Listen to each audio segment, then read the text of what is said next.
안녕하세요. 방금 소개받은 영양사 박정하고요. 제가 설명드릴 내용은 장기 이식 후의 식생활 중에서 여러 가지가 있겠지만 감염 예방에 대해서 설명을 드릴 거예요. 저희가 단체 교육을 실시하고 있기 때문에 거기서 중복되는 내용을 너무 다 말씀을 드리는 것보다는 궁금해하실 내용들 위주로 설명을 드릴 거기 때문에 혹시 더 궁금하신 내용이나 단체 교육 못 들으셨던 분들은 한 번 더 들어보시는 게 더 낫겠고요. 일단 이식을 받으시고 나서 대부분은 이제 이식 받았으니까 되게 좋다, 이식 받으면 되게 즐거워 하시는데 병원에서 나오는 식사가 적유식이라는 게 나오잖아요.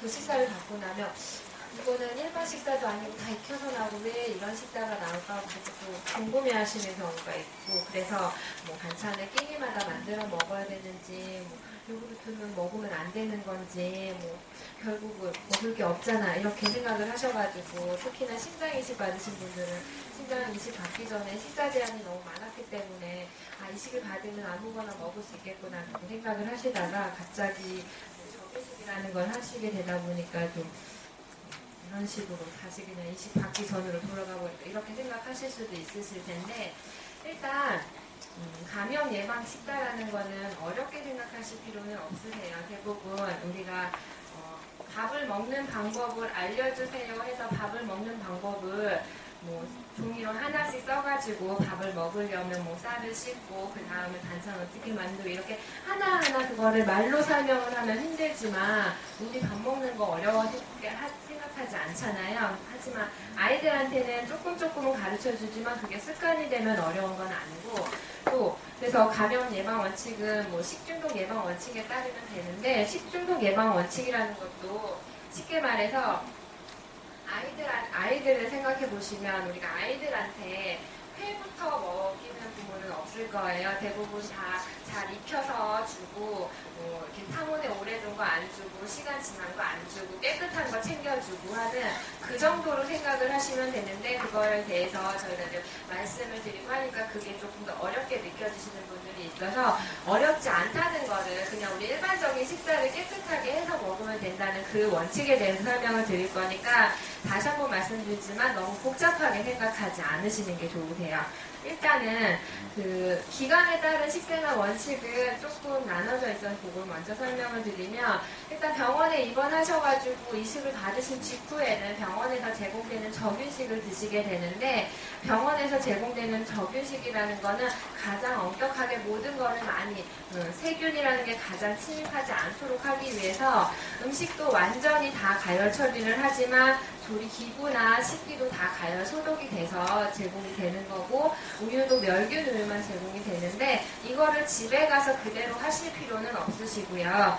퇴원을 하시고 나서 29, 3개월 또는 6개월 그때까지는 적윤식 정도만 하시면 되는데, 쉽게 말하면 모든 음식은 다 가열해서 먹지만 그 조리 기구라든지 식기까지 다 가열 소독하실 필요는 없고요. 그냥 분리해서 세척해 주시기만 하면 돼요. 생고기를 다룬 그릇과 내가 먹는 밥그릇을 같이 설거지 않으면 그냥 그렇게 해서 따로 설거지 해주는 그 정도만 해주시면 되지, 다 매번 가열 소독, 소독기 사가지고 이런 거 안 하셔도 괜찮고요. 그리고 병원에서 멸균우유가 나왔다고 집에서도 꼭 멸균우유 드실 필요 없고요. 보관이나 유통 상태가 괜찮은 데서 판매되는 거면 살균되어 있는 유제품들도 다 섭취가 가능한 거라고 보시면 되고요. 그리고 나서 한 3개월에서 6개월 정도가 지나면 감염 예방 원칙에 따라서 그 정도 수준으로만 하시면 되는데, 일단은 저희 병원에서는 장기식센터에서는 3개월까지는 생채소, 생과일, 생김치까지 다 가열 처리를 해서 드시라고 하고 있고요. 교수님 따라서 6개월까지는 그렇게 해서 드시라는 경우도 있는데, 3개월이나 6개월이 지나면 그런 것들은 가열 처리하지 않고 그냥 드셔도 괜찮다고 하는 그 정도고, 그냥 식중독 예방 지침 수준으로만 하시면 되는 거예요. 그래서 식중독 예방 지침이라는 게 어떤 건지 이제 설명을 드릴 건데, 일단은 장기 이식 후 식품으로 인해서 이제 감염 예방하기 위해서 마련된 표준화된 지침은 전 세계적으로도 어디에도 없어요.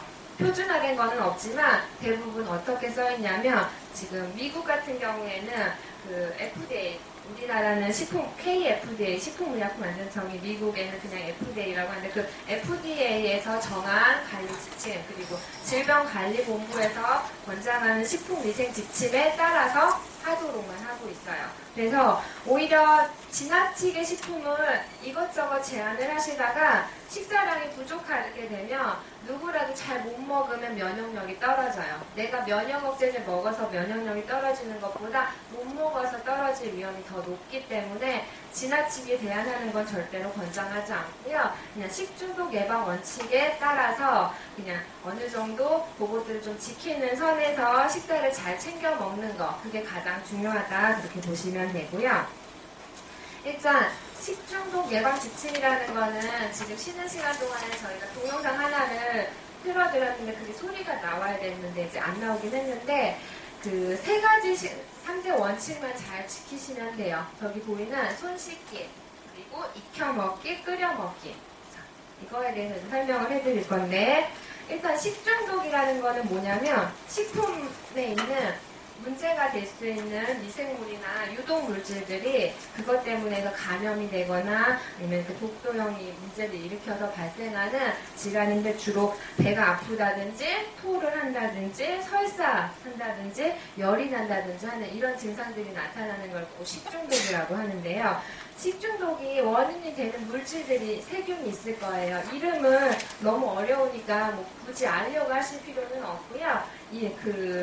보시면 뭐 살모넬라, 뭐 황색 포도상 구균 해서 이렇게 되게 어려운 이름들이 있는데 이거를 이름 말고 중요한 건 이제 리스테리아 균이라는 건 도대체 어디에 맞나 봤더니 살균이 안 돼 있는 그냥 소에서 방금 짜낸 젖을 그냥 먹는다든지 아니면은 그냥 소세지나 아니면 크림치즈 같은 거를 제대로 보관을 안 했던 거 그쪽에서 많이 발견하거나 채소를 씻지 않고서 그냥 먹는다든지 했을 때는 이 리스테리아 균이라는 게 많이 발견이 되는 거고 황색 포도상 구균이라는 거는 주로 여기 손에 있잖아요. 손에서 많이 발견이 되는데 이렇게 화장실에 갔다 온 손으로 씻지 않고 조리를 한다든지 얼굴에 뭐 이렇게 농이라든지 뭐가 있는데 그걸 만진 손으로 그걸 조리를 한다든지 이런 식으로 해서 손에 의해서 많이 감염이 되는 거고 그 다음에 여기 보시면 캠필로박터균이라고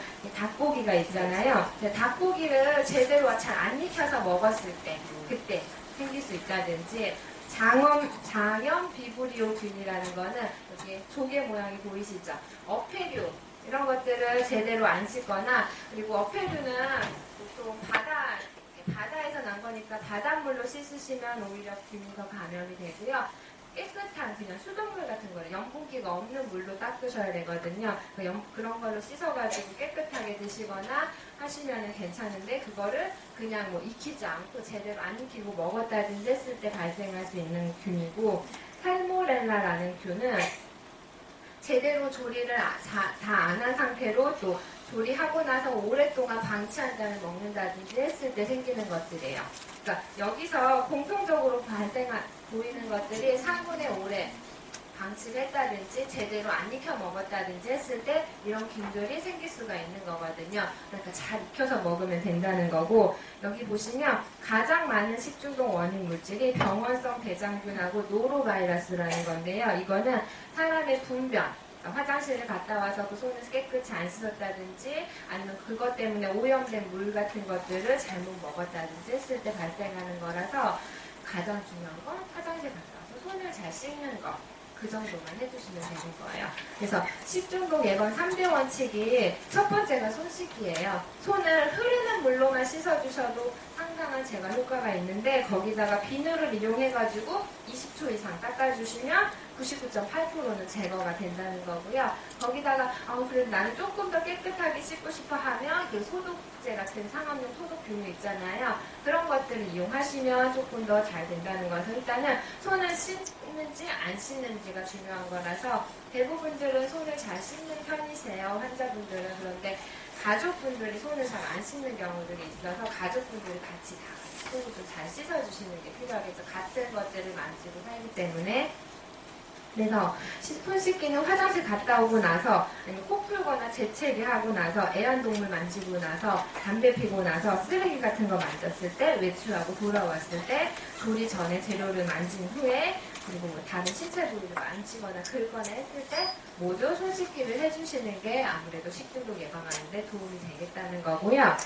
그 다음에 두 번째로 익혀 먹는다는 거는 그 대부분의 유해한 세균들이 75도씨에서 1분, 60도씨에서 30분이면 다 죽어요. 그래서 잘 익혀서 팔팔 끓여서 드시면 웬만하면 괜찮은데 특히 이제 고기나 생선이나 이런 것들을 속까지 잘 익혀서 드시라고 하는데 괜찮으면서 날로 드시거나 하는 것들이 좀 문제가 될 수가 있고 한번 조리된 식품들을 재가열해서 드실 때 그냥 전자레인지 살짝 돌리거나 하는 경우들이 있는데요. 그럴 때도 가능하면 전자레인지 뚜껑 덮고서 한 30분마다 위치도 좀 바꿔주시면서 열이 전체적으로 퍼질 수 있게 가열해 주시는 게 좋겠고 특히 환자분이 조리를 하실 때 고기나 생선이 다 안 익었는데 간을 보거나 하는 것들은 하지 않도록 그런 것 정도 조심해 주시면 되고요. 세 번째로 물은 반드시 끓여서 드시는 걸 권장을 해드리는데 특히 아까 말씀드렸던 노로바이러스 지금 겨울철에 가장 많이 발생하는 노로바이러스라는 식중독균은 그 바이러스는 오염된 지하수에서 많이 발견이 되는데 집에서 수돗물은 살균 처리가 돼서 공급이 되는 물인데 지하수는 그렇지 않기 때문에 보니까 집에서 지하수 사용하시는 경우들이 종종 계시는데요. 그 지하수물은 그냥 드시지 마시고 반드시 끓여서 드시는 걸로 해주시고요. 마찬가지로 85도씨에서 1분 이상 가열하면 세균이 거의 죽는다고 보시면 바이러스 거의 죽는다고 보시면 돼서요. 물은 웬만하면 끓여서 드시는 게 안전하다 그렇게 보시면 되고요. 참고로 이제 월별로 주의하셔야 될 식중독인데 이거는 그 식품의약품안전청 그 사이트에 들어가 보면 다 있는 내용이고요. 일단은 지금 같은 겨울철에는 노로바이러스가 가장 유행을 하기 때문에 그 물 같은 거 잘 끓여서 드시는 거 조심해 주시고요. 이제 3월달, 4월달, 5월달에는 나들이 많이 가시잖아요. 나들이 갈 때 김밥 싸가지고 오랫동안 보관하신다든지 트렁크에 오래 둔다든지 하는 것들 좀 피해 주시고 먹을 수 있는 양 정도로만 조리를 해서 나들이를 가시는 게 좋고요. 여기 보면 4, 5월에는 봄철에는 조개를 드실 때 좀 조심해 주세요. 식중독균 같은 것들이 이때 가장 많이 발생하기 때문에 4, 5월에는 조개를 드실 때 주의한다. 그렇게 생각하시면 되고 6월달에 이제 장마철 되잖아요. 6, 7월에. 그러면 장마철 때는 침수된 지역들이 있잖아요. 그런 침수된 지역들에서 생산되는 채소 같은 것들에서는 아무래도 균이 좀 발생할 수가 있어서 그쪽에서 생산되는 채소는 조금 피해 주시는 게 안전하겠고 뭐 독버섯을 드실 일은 크게 없으실 테니까 그리고 9, 10월에 이제 추석 있잖아요. 추석 때 또 식중독이 많이 발생하는 이유가 음식을 상온에 너무 오래 보관하시다 보니까 그렇거든요. 추석 때 음식 상온에 오래 보관한 거는 가능하면 다시 꼭 데워서 드시고요. 깨끗하게 한다고 비닐장갑 사용하시는데 비닐장갑을 오랫동안 여러 번 사용을 하게 되면 오히려 그게 더 오염이 되기 때문에요. 자주 갈아주시는 게 필요하겠고요. 그리고 또 냉장고에 보관된 거라고 해도 오래 보관되는 문제가 되기 때문에 장마철에는 냉장고 관리를 자주 이렇게 교환을 해주거나 그렇게 해주시는 게 필요하세요. 그래서 그 정도로 생각하시면 되겠다는 거고요. 자, 그래서 식품위생지침 그렇게 해서 식중독 예방 원칙은 아까 말씀드렸던 것처럼 손 씻기, 그 다음에 끓여 먹기, 익혀 먹기 그 세 가지 잘 기억해 주시면 되고요. 식품위생지침을 설명을 드리기 전에 세균이라는 게 도대체 어떤 상태가 돼야지 잘 자라는지를 알아야지 내가 세균을 알아야지 내가 세균을 잘 없애잖아요. 그래서 세균은 보통은 밥이 있어야 돼요. 세균의 밥이 될 수 있는 게 있어야 되는데 그게 바로 고기나 생선이나 이런 단백질 식품은 세균에 우리한테도 밥이 되지만 세균한테도 영양원이 되기 때문에요.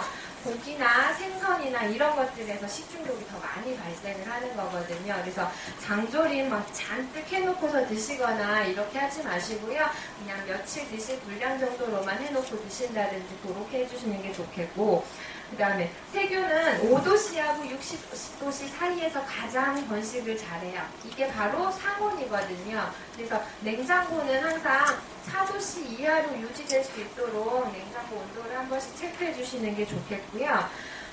뭔가 가열 처리를 할 때는 60도씨 이상이 되도록 하는 게 웬만한 세균들이 더 죽기 때문에 그렇게 해주시는 게 필요하다는 거고, 산도가 4.6에서 7 정도, 그러니까 너무 신 음식에는 세균이 잘 자라지는 못하는 편이에요. 그래서 뭐 식초 같은 거가 들어간 것들은 크게 뭐 세균이 많이 증식하거나 그렇지는 않은 거고, 4시간 이상이 되면 세균수가 갑자기 확 늘어난다고 보시면 돼요.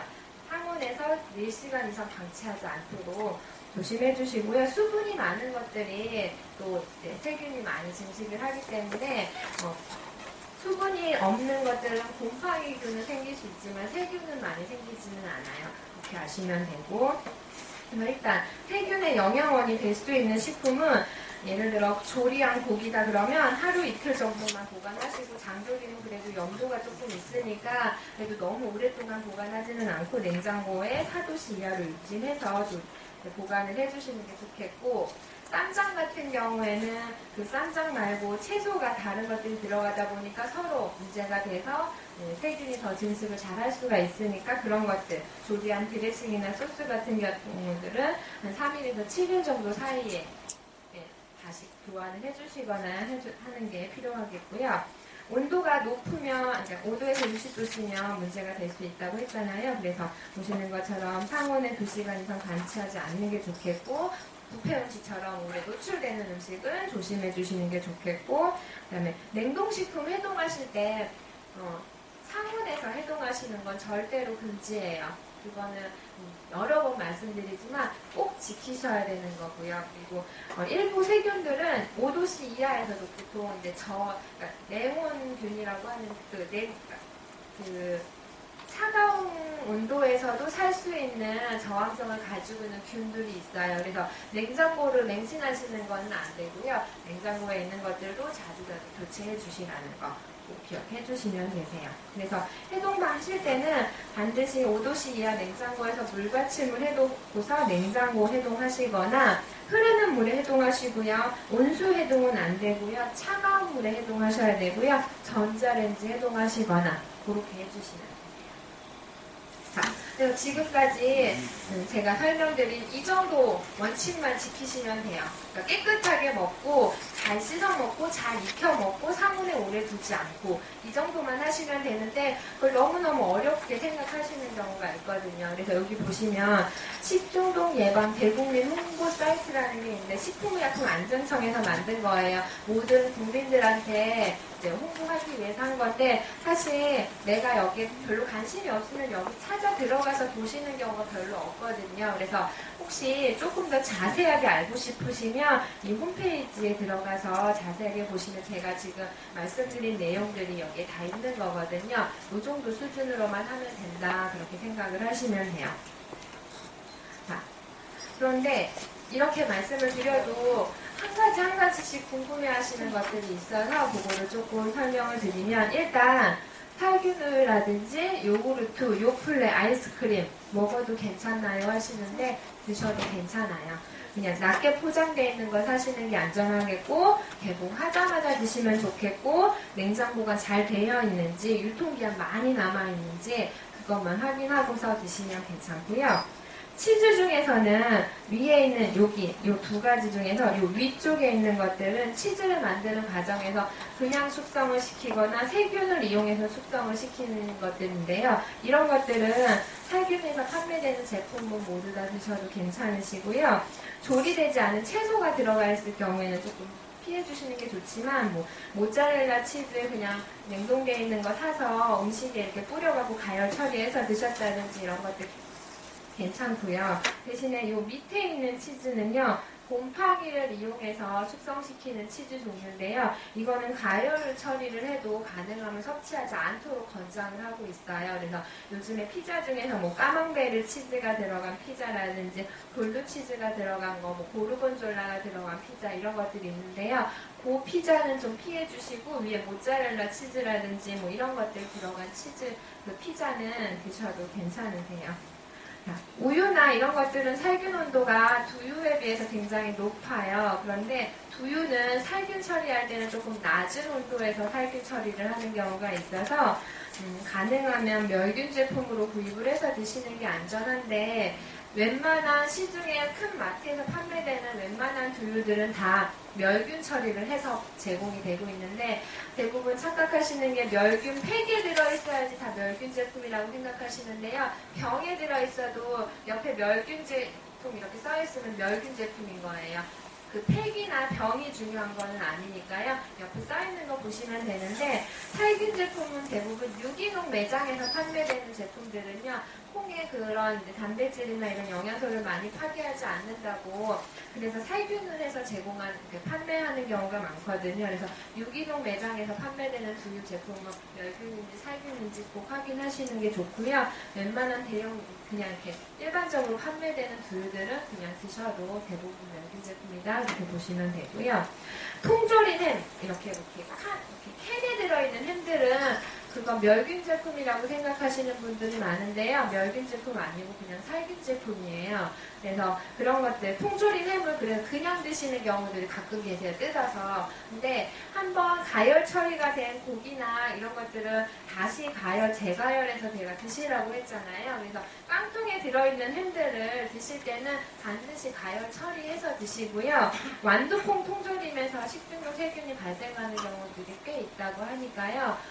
완두콩 통조림 그냥 샐러드에 두어서 드시는 거 말고요. 요리에 이렇게 넣어서 드시는 걸로 가열 처리해서 드시는 게 조금 더 안전하겠고요. 바다에서 채취한 해산물을 아까도 말씀드렸지만 바닷물로 씻는 거는 전혀 세균이 없어지는 게 아니거든요. 염분이 없는 수돗물 같은 걸로 씻어서 가열 처리해서 드시는 게 좋겠고, 민물고기는 이식을 받는 거 안 받는 거 상관없이 권장하지 않아요. 날로 먹는 것들은 누구한테나 간디스토마라든지 이런 것들이 발생할 수가 있어서 민물고기는 섭취하지 않는 게 좋겠고요. 포도나 딸기처럼 깨끗하게 씻기 어려운 채소들은 못 드시는 건 아니에요. 드셔도 괜찮은데 내가 면역력이 조금 떨어져 있는 것 같아요. 예를 들어 감기가 걸렸다든지 열이 난다든지 설사를 한다든지 이랬을 때는 몸 상태가 좋지 않으니까 그럴 때는 깨끗이 씻기 어려운 과일은 좀 피해 주시고요. 그런 게 괜찮아지면 그때는 흐르는 물로 씻어서 드시는 거 괜찮으시고요. 과자나 빵, 젤리, 푸딩 이렇게 판매되는 것들은요 다 드셔도 괜찮으신데 개봉해놓고서 오랫동안 방치한 거는 좀 피해주시는 게 좋고요. 가끔 초콜릿에서 식중독 세균이 발견됐다 이렇게 신문에 이렇게 뉴스 나올 때가 있는데요. 그때만 초콜릿 안 드시면 되고요. 평상시에는 그냥 드셔도 괜찮으시고요. 그 다음에 상업용으로 포장돼서 판매되는 모든 음료들은 살균 처리를 웬만하면 다 하게 돼 있어요. 이렇게 중소기업까지 저희가 확인해보지 못했지만 웬만한 대기업 제품들은 살균 처리를 하지 않으면 그 허가가 안 나기 때문에 대부분 다 살균 처리를 해서 판매가 되기 때문에 포장 팩에는 아까도 말씀드렸지만 그게 유리병이든 팩이든 전혀 상관은 없고요.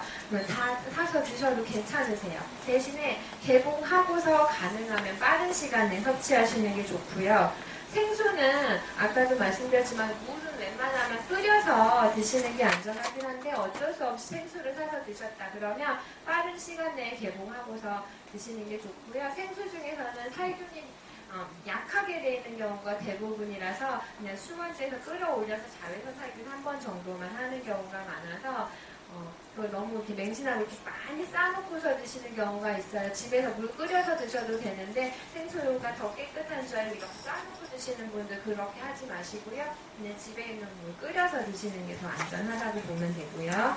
그 다음에 된장이나 간장, 고추장 다 드셔도 괜찮으세요. 그냥 냉장고에 보관만 잘 해주시면 되고요. 소금이나 후추는 수분도 없고 그 산도도 알칼리도 아주 높고 하기 때문에 세균이 많이 자랄 염려는 없어서요. 그냥 실온에 보관하셔도 괜찮으시고요. 고춧가루나 식초 같은 경우는 냉장고에 보관하시는 걸 더 권장을 해드려요. 잼이나 버터, 마가린 같은 경우는 한번 사놓으면 아무래도 막 1년 넘게 먹는 경우도 있잖아요. 가능하면 낫게 포장을 사시는 게 조금 더 낫겠고요. 김치는 생굴, 생젓갈 이런 거 들어갔을 경우에는 발효되고 나서는 생으로 드셔도 되는데 막 만들었을 때는 생으로 드시는 거는 그다지 건강하지는 않지만 그 외에 생굴이나 생젓갈이 안 들어가 있으면 그냥 드셔도 괜찮으세요. 나물 반찬 몇 끼는 새로 만들어야 되냐고 물어보시는 분도 계시는데요. 너무 다량으로 만들어서 일주일 내내 드실 거 아니시라면요. 한 번 만든 거 계속 다시 데워서 드시거나 하지 않고 그냥 냉장고에서 꺼내서 드시는 건 상관없으시고요. 아까도 말씀드렸지만 식기나 이런 것들을 다시 가열 소독하실 필요는 없고요. 생고기나 아니면 생선, 뭐 해산물 이런 것들 만진 고기, 그 조리 기구랑 내가 먹는 밥그릇하고 같이 섞어서 세척하지만 않으신다면 상관은 없으시고요. 그래서 여기까지 해서 웬만한 내용들은 이제 조금 더 자세하게 궁금해하실 것들은 이 정도고요. 그 외의 것들은 그냥 일반적인 식사 그냥 깨끗하게만 해서 드시면 된다 그렇게 생각하시면 되세요. 혹시 또 궁금하신 거 있으신가요?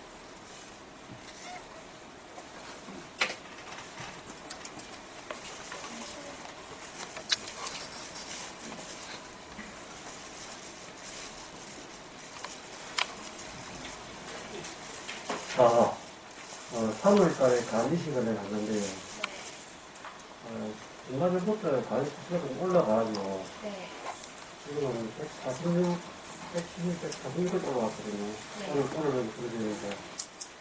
그러면 이제 단백질 식사를 해가지고, 고기, 우둔살을 네. 하루에 한 서너 점씩, 매일 끼마다 네.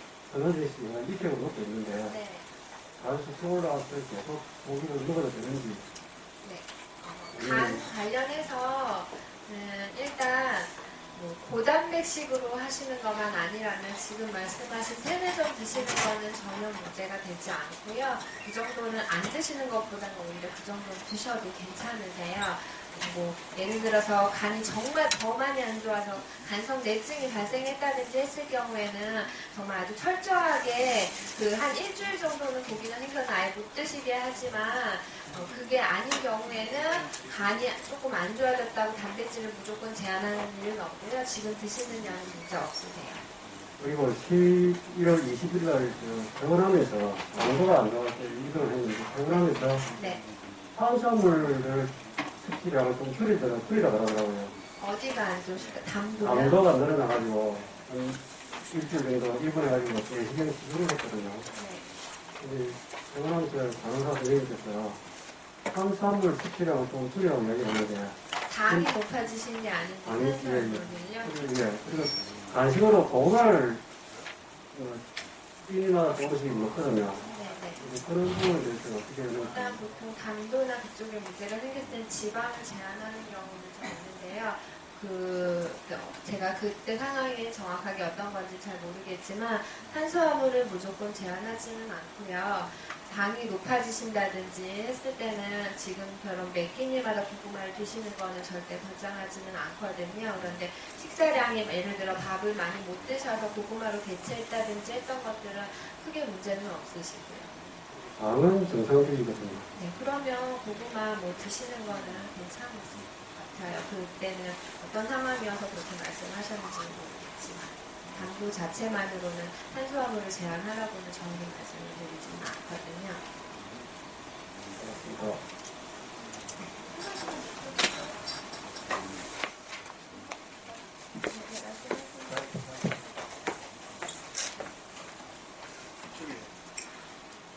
가벼운 건데요. 우리가 흔히 아는 그 이뇨제라는 거 있잖아요. 신장이. 이뇨제가 아니라 이뇨를 좋아하시는 음식들. 네. 국뽕이라든가 이런 좋은 걸로 알고 있는데 네. 사실 너무 이뇨가루 많이 하잖아요. 네. 그런 거를 원래는 권하지는 않는데 저 같은 경우는 이제 커피를 좋아하니까 블랙커피를 거의 보리차처럼 먹어요. 네네. 그것도 역시 오히려 좋아지더라고요. 네.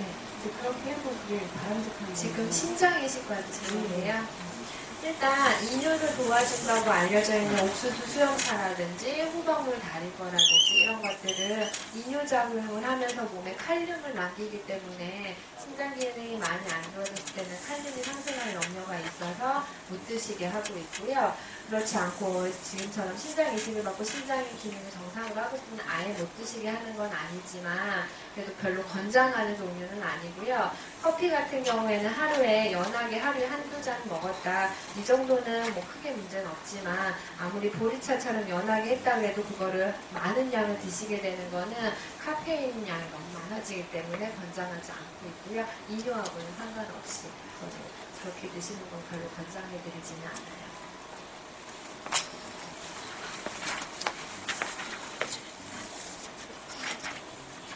저 남편이 신장이식 했는데요. 네.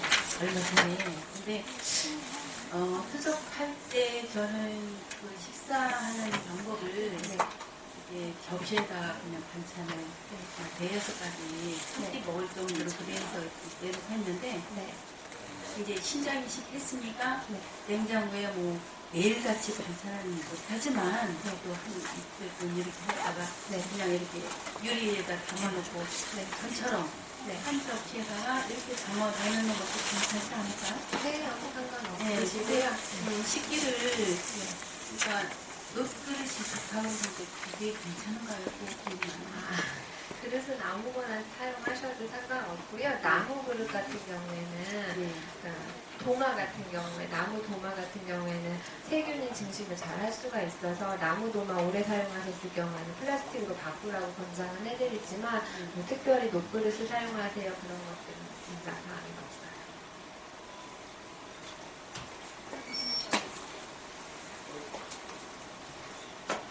신장 이식 환자인데요. 아까 분이 말씀하셨던 기후식품에 대해서 물어보겠는데요. 커피는 해결이 됐고요.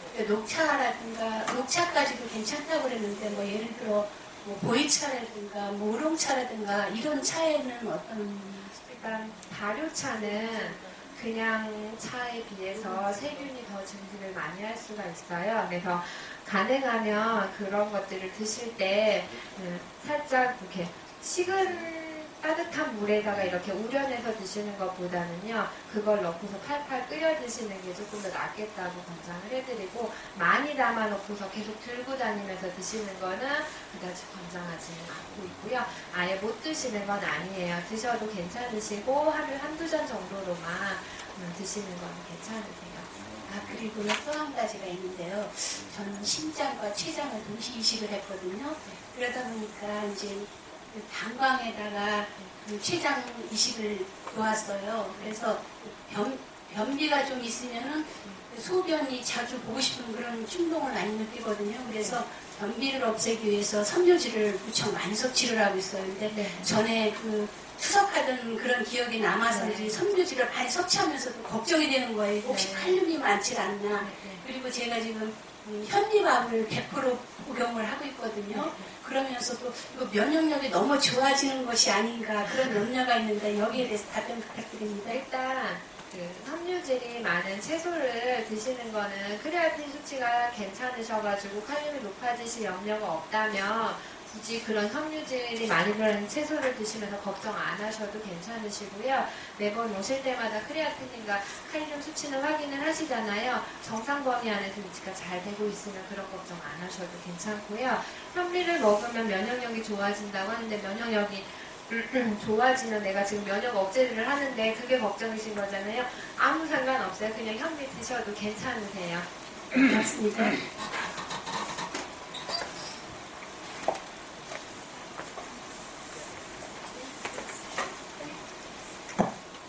강의 끝내겠습니다. 감사합니다.